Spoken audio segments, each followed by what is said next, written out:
দূৰতে বন্য প্ৰাণীবিলাকে দূৰৰ পৰাই নমস্কাৰ কৰে, সন্মুখলৈ আহিবলৈ কাৰো সাহ নাই। যেতিয়া গজেন্দ্ৰ যায়, সেই গজেন্দ্ৰক যেতিয়া হ্ৰদত সোমাল, গ্ৰাহে যেতিয়া ভৰিত ধৰি টানিলে, আৰু যেতিয়া 1000 বছৰ যুদ্ধ কৰিও পাৰ পোৱা নাই, মিতিৰ কুটুম, নিজৰ জ্ঞাতি বন্ধু, পৰিয়াল পৰিজন সব যেতিয়া আঁতৰ হৈ দিলে, গজেন্দ্ৰ অকলশৰীয়া হৈ গ'ল। সেই মুহূৰ্তত আশ্ৰয়ৰ স্থান আৰু বেলেগ একো নাছিল। এইকাৰণে বিপদত পৰি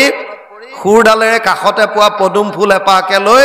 ভগৱানৰ ওচৰত অৰ্পণ কৰি ক'লে, হে প্ৰভু,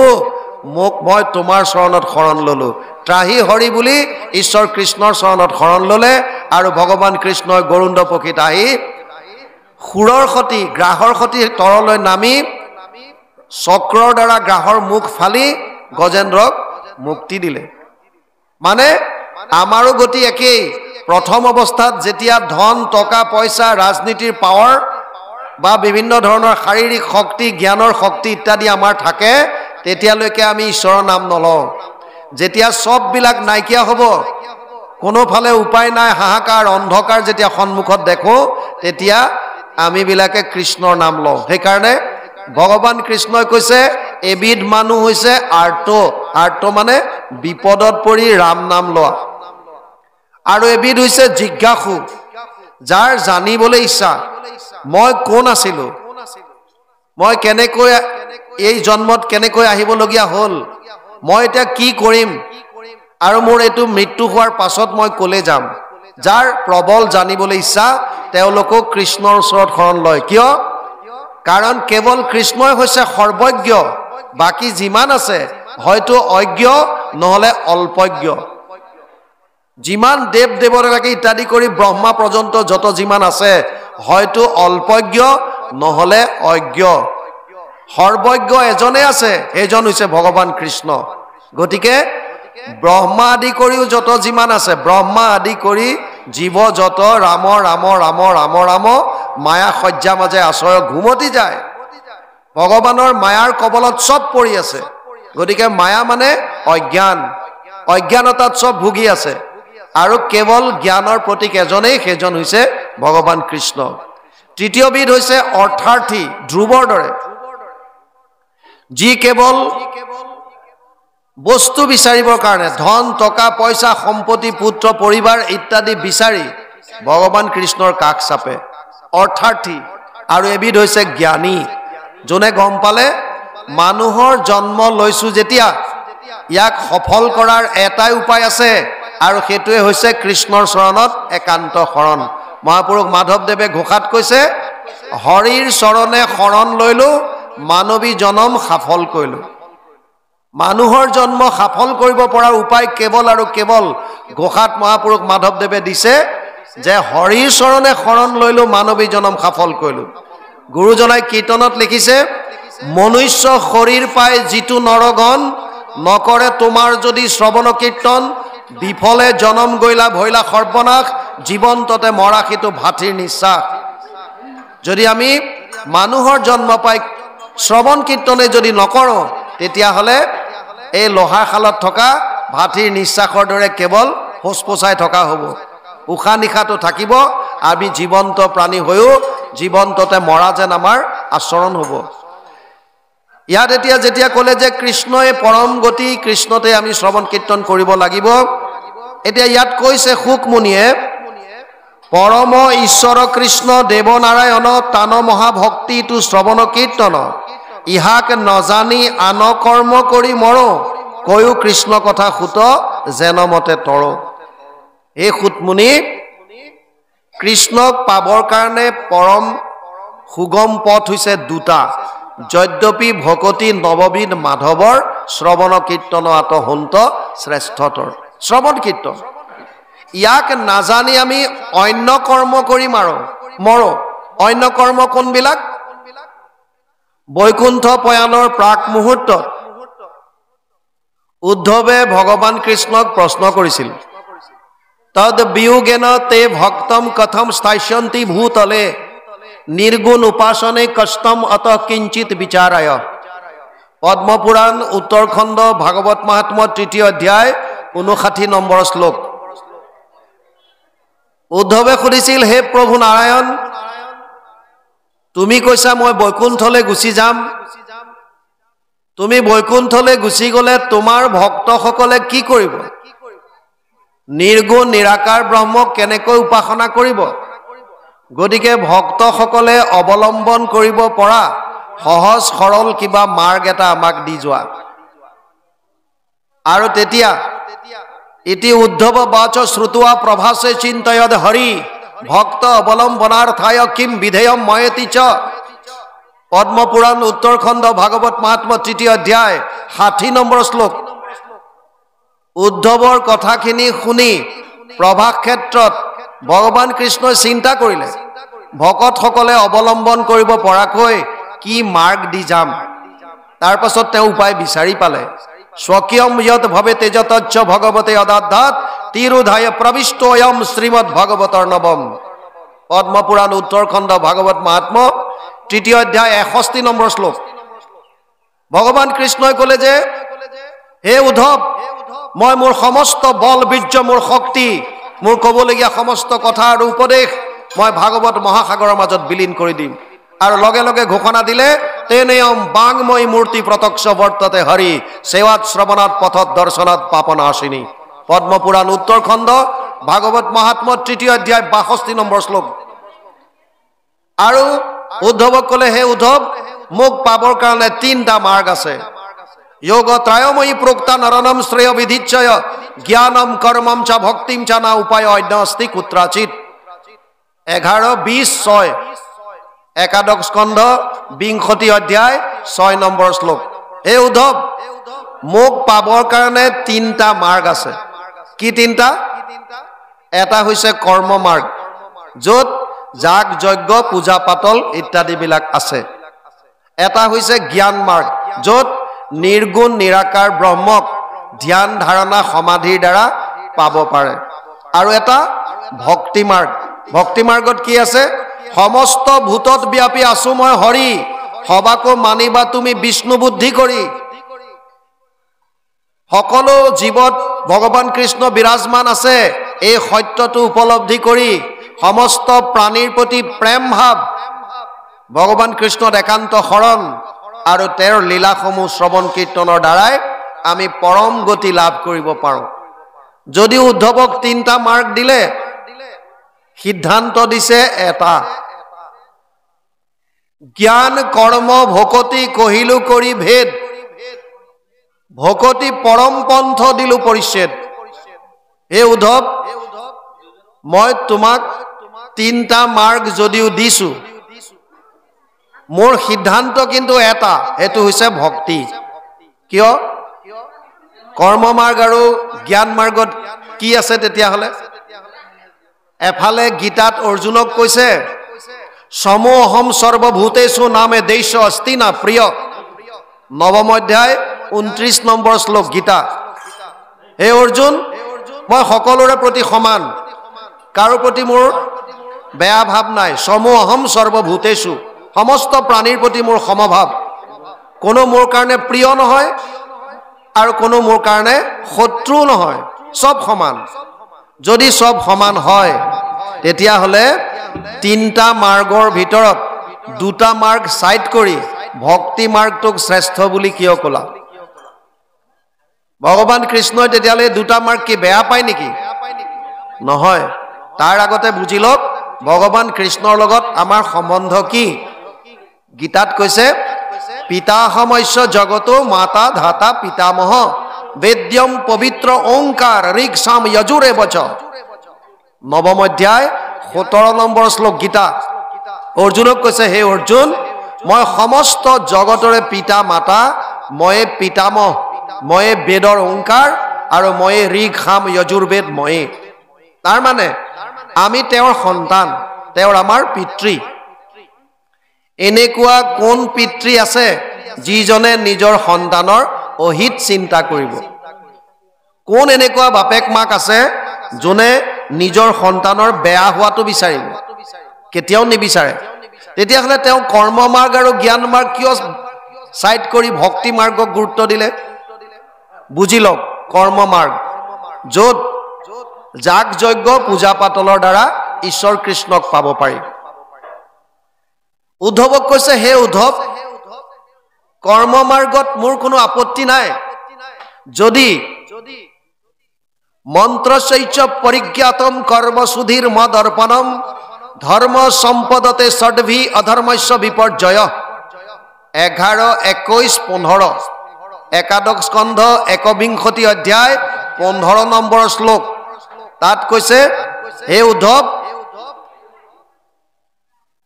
যাগ যজ্ঞ পূজা পাতলত 6টা বস্তুৰ শুদ্ধতা থাকিব লাগিব কি 6টা স্থান কাল পাত্ৰ দ্ৰব্য মন্ত্ৰ ক্ৰিয়া এই 6টা বস্তুৰ যদি কোনোবা এটাত ছিদ্ৰ ৰৈ যায় কমি বেছি যদি হয় তেতিয়া হলে যাজকজনৰ বিপৰ্যয় ঘটিব পাৰে মৃত্যু পৰ্যন্ত হ'ব পাৰে যাজক মানে সেৱকী যিজনে এই যাগ যজ্ঞ পূজা পাতল কৰোৱাইছে পুৰোহিতজনৰ কথা কোৱা নাই এটা ডাঙৰ কথা হল এই 6টা বস্তুত শুদ্ধতাত আমি কৰিব পাৰোনে স্থান যতে ততে যজ্ঞ নহয় জনক আদি ৰজাই আগতে 12 বছৰকৈ নিজে হাল বাই যজ্ঞস্থলী সাজু কৰি তুলিছিল আৰু আমাৰ এতিয়া যতে ততে যাগ যজ্ঞ কৰিলে আমি কি ফল পাম কাল সময় সূৰ্য উদয়ৰ পৰা সূৰ্য অস্তৰ ভিতৰত দিনৰ ভাগতহে আসলতে যাগ যজ্ঞ সম্পন্ন হয় তাকো বেলেগ বেলেগ যজ্ঞৰ কাৰণে সেইমতে লগ্ন উলিওৱা থাকে কোন সময়ত কেনেকৈ কিমান সময়ত যজ্ঞ কৰিব কিন্তু আমাৰ এতিয়া 12টা বজাৰ মিটিং গৈ 2টা বাজে গৈ 3টা বাজে গৈ এনেকুৱা সময়ত যদি আপুনি যজ্ঞ সময়মতে কৰিব নোৱাৰে তেতিয়া হলো তাত খেলিমেলি লাগিব আপুনি তাত ব্যৱহাৰ কৰা দ্ৰব্য পাত্ৰ এইবিলাকো শুদ্ধ হোৱাটো প্ৰয়োজন আটাইতকৈ ডাঙৰ কথা হৈছে মন্ত্ৰ উচ্চাৰণ মন্ত্ৰ উচ্চাৰণত যদি খেলিমেলি হল তেতিয়া হলে যাজকৰ বিপৰ্যয় ঘটিব পাৰে ইয়াৰ উদাহৰণ ষষ্ঠ স্কন্ধ ভাগৱতত আছে তস্তা মুনিয়ে যজ্ঞ কৰিছিল ইন্দ্ৰক বধ কৰিবৰ কাৰণে কাৰণ ইন্দ্ৰই তস্তা মুনিৰ পিতেক বিশ্বৰূপক বধ কৰিছিল বিত্তাসুৰক তেওঁ অগ্নিকুণ্ডৰ পৰা সৃষ্টি কৰিলে আৰু ইন্দ্ৰক বধ কৰিবৰ কাৰণে এটা প্ৰকাণ্ড যজ্ঞৰ আয়োজন কৰিলে যজ্ঞ আহুতিৰ সময়ত পূৰ্ণ আহুতিৰ সময়ত যত মন্ত্ৰ উচ্চাৰিত হ'ব লাগিছিল ইন্দ্ৰ শত্ৰু বিবৰ্ধন ইন্দ্ৰ শত্ৰু নিধন হওক আৰু তেওঁ ক্ৰোধৰ ভমকত মুখৰ পৰা ওলাল ইন্দ্ৰৰ শত্ৰু নিধন হওক মন্ত্ৰত ছিদ্ৰ ৰৈ গল ক'ব লাগিছিল ইন্দ্ৰ শত্ৰু নিধন হওক আৰু ক'লে ইন্দ্ৰৰ শত্ৰু নিধন হওক ইন্দ্ৰস্য শত্ৰু বিবৰ্ধন উল্টা হৈ গল আৰু সেইকাৰণে ইন্দ্ৰৰ হাতত বিত্তাসুৰ মৰিবলগীয়া হল আপোনালোকে ইয়াত 28,000 ঋষি মুনিৰ কথা পালে কৰিলো যজ্ঞ 80 সহস্ৰ বছৰ হোম ধুমে ধূম্ৰ বৰ্ণ ভৈলা কলেবৰ যিটো কৰ্ম কৰোৱাত নাহিকে বিশ্বাস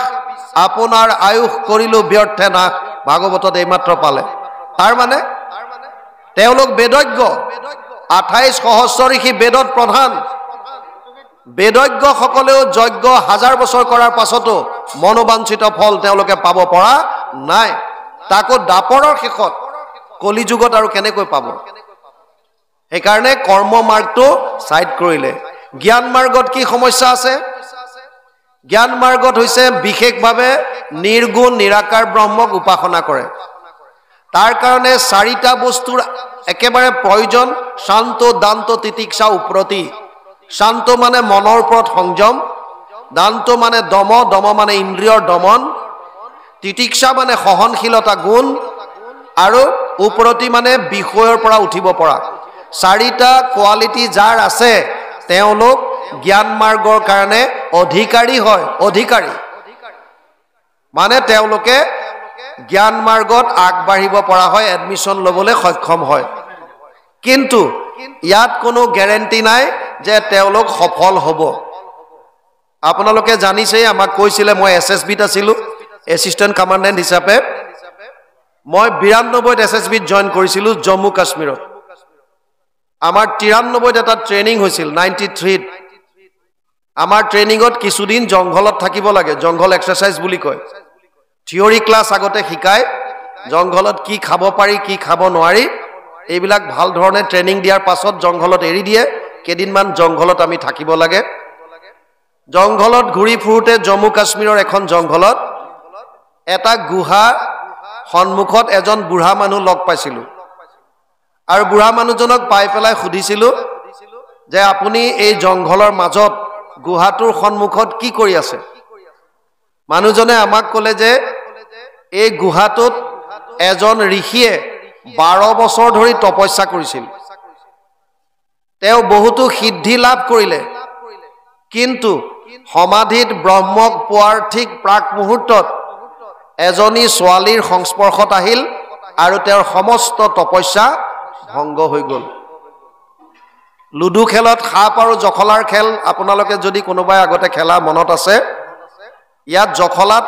যদি গুটি পৰি যায় লাহে গুটি গুটি গৈ থাকে 100ৰ ওচৰত 99ত এডাল দীঘল সাপ থাকে তাত যদি গুটিটো পৰিল একেকোবে সিধাই আনি তলত পেলাই দিয়ে তপস্যা ভংগ হলে গতি একেই সব যিমান সিদ্ধি লাভ কৰিছিল সমস্তখিনি পাহৰি যায় একো মনত নাথাকে মানুহজনক আমি কলো যে অকনমান ভিতৰলৈ গৈ মই চাব বিচাৰো আমাক কলে যে ঘোৰ অন্ধকাৰ আপুনি যাব নোৱাৰিব মই বলো চাবলৈ ইচ্ছা আছিল তেওঁ পোহৰৰ ব্যৱস্থা কৰিলে অকনমান বন্তি এগছ লৈ আৰু ভিতৰলৈ লৈ গল এখন তুলত এনেকুৱা এখন তুলত এই ঋষিজনৰ ফটোখন থৈ দিয়া আছে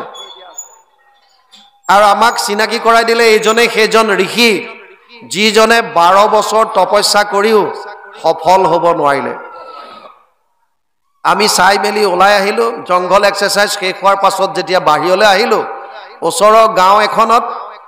এই কথাটোৰ বিষয়ে মই সুধিছিলো যে জংঘলৰ মাজত বুঢ়া মানুহ এজন লগ পালো গুহা তাৰ সন্মুখত মোক এনেকৈ ক'লে কথাখিনি কিমান দূৰ সঁচা গাঁৱৰ মানুহখিনিয়ে ক'লে যে ছাৰ আপোনাক কোৱা প্ৰতিটো কথাই সত্য এটা কথা মাত্ৰ লুকুৱাইছে কোনটো কৈছে যিজন ঋষি বুলি বুঢ়াজনে কৈ আছিল এই ঋষিজন আন কোনো নহয় তেওঁ নিজে 12 বছৰ তপস্যা কৰিছিল তপস্যা কৰি পেলাই সফল হ'ব নোৱাৰিলে সেইটো মানসিক আঘাতত এতিয়া গুহাটোৰ সন্মুখতে ৰৈ থাকে এই ফটোখন চাই জেগাখিনি কুঁৱৰি থাকে কি ভুল কৰিলো তাৰ মানে ঘৰ দুৱাৰ বাদ দি পৰ্বতৰ মাজত জংঘলৰ মাজত একানপতীয়া ভাৱে বছৰ বছৰ ধৰি পেলাই তপস্যা কৰিব লাগিব তেতিয়াও তাকো গ্যাৰান্টি নাই যে আপুনি সফল হ'ব পাৰিব বিহাৰৰ পৰা এবাৰ ছত্তীশগড়ত মই ৰিক্ৰুটমেন্টৰ কাৰণে গৈছিলো মাৰ্কেন্দেয় আশ্ৰমত এক ৰাতি আছিলো পিছদিনাখন ৰাতিপুৱা এই নদীৰ পাৰেদি যাওঁতে নৰ্মদা তাৰ পৰা ওলাইছে তাত এজন ঋষি দেখা পাইছিলো হাত এটা ওপৰলৈ কৰি পেলাই ধ্যানত মগ্ন হৈ আছে আৰু ওচৰত খা খবৰ কৰি গম পালো যে তেওঁ 6 বছৰ নে 8 বছৰ ধৰি হাতটো নমোৱা নাই ওপৰলৈ কৰি আছে কিমান কষ্ট সহ্য কৰিবলগীয়া হয় আমাৰ আপোনাৰ দৰে মানুহৰ কাৰণে ইয়া সম্ভৱ নহয় ভগৱান কৃষ্ণ হে কাৰণে গীতাত অৰ্জুনক ক'লে ক্লেশো অধিকতৰস্তেসাম অব্যক্ত আসক্ত চেতসা অব্যক্ত হি গতিৰ দুখম দেহবদ্ভিৰ অভাপ্যতে দ্বাদশ অধ্যায় 5 নম্বৰ শ্লোক গীতা 12 নম্বৰ চেপ্টাৰ 5 নম্বৰ শ্লোক তাত কৈছে জ্ঞান মাৰ্গটোত অতি কষ্ট আছে ক্লেশো অধিকতৰস্তেসাম কাৰণ অব্যক্তজনক চিন্তা কৰা আমাৰ দৰে দেহাভিমানীৰ কাৰণে সহজলভ্য নহয় এই কাৰণে জ্ঞান আৰু কৰ্ম মাৰ্গ দুটা সাইড কৰালে আৰু আমাক কি দিলে ভক্তি মাৰ্গ য'ত হৰি নাম কীৰ্তনত নাহি স্থান কাল পাত্ৰ নিয়ম সংযম একো বিধি ইয়াত যদি কোনোবা এজন বুঢ়া মানুহে বা এগৰাকী বুঢ়ী মানুহে কৃষ্ণ শব্দটো উচ্চাৰণ কৰিব পৰা নাই কৃষ্ণ কৃষ্ণ বুলি কৈ আছে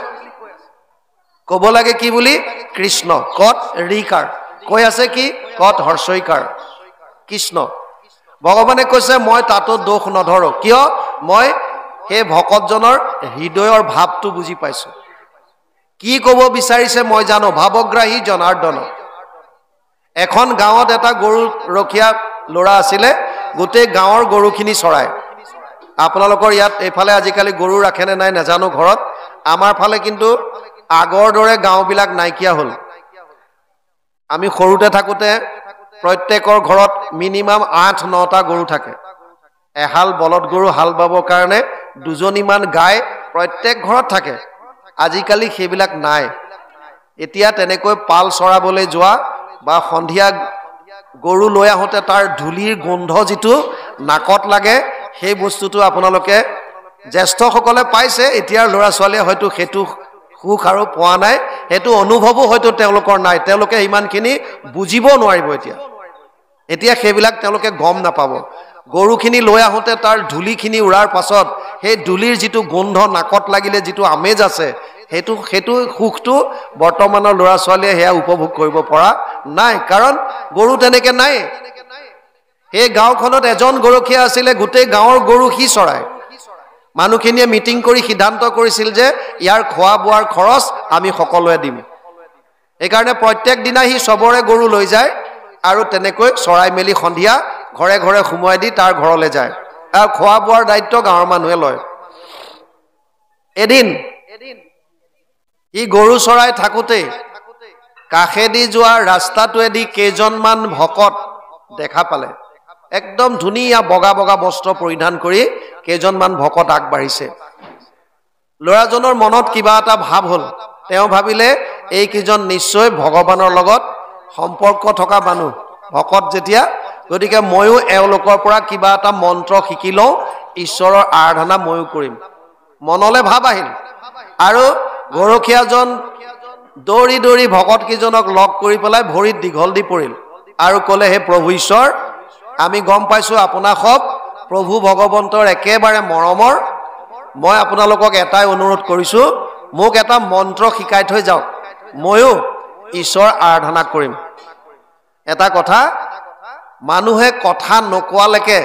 তেওঁৰ জাতকুল গম নাপায় কিমান পানীৰ মাছ জ্ঞানৰ পৰিধি কিমান গম নাপায় यदा यदा वाच्यति बाणी वाक्य बानम तथा तथा जाति कुल प्रमाणम जेतिया कथा कोৱা आरम्भ কৰে তেতিয়া তেওঁ কোন ঠাইৰ পৰা আহিছে কি জাতি কি কুল জ্ঞানৰ পৰিধি কিমান এই গোটেই বিলাক বস্তু গম পাই যায় সেইকাৰণে পৰাপক্ষত কথা নকোৱাকে থকাটো ভাল মেলে মিটিঙে মাতিলেও ডাঙৰ গামুচা সামুচা লৈ আৰামত বহি থাকিব কথা নকোৱাকে থকাটো ভাল আৰু যদি কয় কথা কব পৰাটো এটা কলা আৰ্ট যদি কয় তেতিয়াহলে সেই সকলৰ ওচৰত কব যি সকলে আপোনাৰ কথাৰ গুৰুত্ব দিয়ে শ্ৰদ্ধা সহকাৰে শ্ৰৱণ কৰে এই ল'ৰাজনে কথা কেইটা কওঁতে ভকত কেজনে গম পালে যে ই একেবাৰে লিখা পঢ়া নজনা ল'ৰা ইয়াক আৰু মন্ত্ৰ দি লাভ নাই তথাপিও তাক সুধিলে তই কি কৰ ল'ৰাটোৱে ক'লে যে মই গাঁৱৰ গৰু চৰাও তে ক'লে তোক কি লাগে এতিয়া বোলে মোক মন্ত্ৰ এটা দিয়ক ভকত সকলে আলোচনা কৰি গম পালে যে ইয়াক মন্ত্ৰ দিলে ই মুখস্থ ৰাখিব নোৱাৰিব সেইকাৰণে তাক ক'লে এটা কাম কৰিবি তই যিজন ভগৱানৰ মন্ত্ৰ বিচাৰিছ সেইজন ভগৱানেও সৰুতে তোৰ নিচিনাকৈ গৰু চৰাইছিল আৰু তেওঁৰ এটা নাম হৈছে গোপাল গো শব্দটোৰ বহুত অৰ্থ আছে গোটোৱে জ্ঞানকো বুজায় গো বেদকো বুজায় আৰু গো গৰুকো বুজায় বৎসপালক হিচাপে গোপাল নাম একাৰণে তাক ক'লে যে তই বেলেগ মন্ত্ৰ নালাগে গোপাল গোপাল কৈ জপ কৰি থাকিবি তাতে ভগৱান সন্তুষ্ট হ'ব আৰু তই পৰম গতি লাভ কৰিব পাৰিবি গোপাল নামটো তাক দিলে আমি আগতে কৈছো তাৰ লিখা পঢ়া একেবাৰে নাই হি নামটো মুখস্থ কৰি কৰি গৈ আছে গোপাল গোপাল গোপাল গোপাল অলপ দূৰ যাওঁতে দেখা পালে এটা পুখুৰীত তাৰ লগৰ ল'ৰাটোৰ গাভিনী মহ এজনীয়ে বোকা খেচি আছে